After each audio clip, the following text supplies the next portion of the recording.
একটা সত্যি কি জানেন, মানুষ জীবনে মূলত দুইভাবে ঠকে।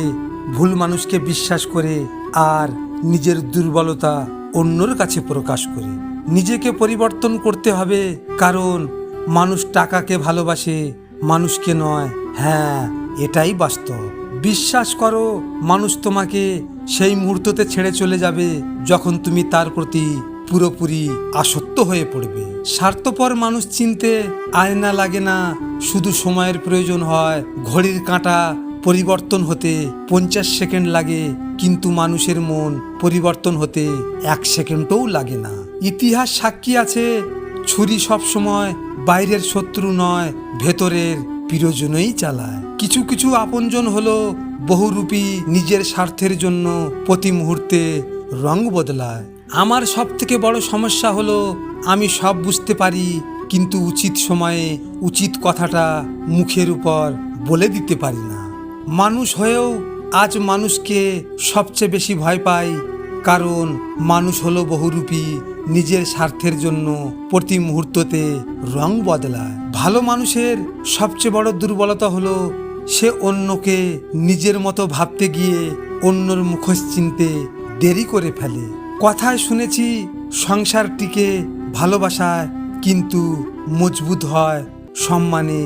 সবসময় সবার কাছে একটু খারাপই থাকে, কারণ একজন নারী যখন স্বামীর ঘরে নিরাপদ ও সম্মানিত বোধ করে, সেই ঘরেই শান্তি নেমে আসে।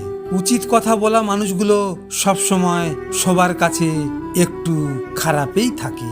আগে যদি জানতাম শেষটা এমন হবে, তাহলে কখনোই তার মায়ায় নিজেকে জড়াতাম না।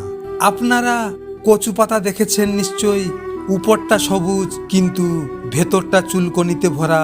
ঠিক তেমনি কিছু মানুষ আছে, দেখতে মানুষের মতন কিন্তু ভেতরটা আবর্জনায় ভরা। কেউ তোমার নামে বদনাম করলো, ইগনোর করো, কারণ কুকুর মানুষকে কামড়ালেও মানুষ কিন্তু কুকুরকে কামড়ায় না।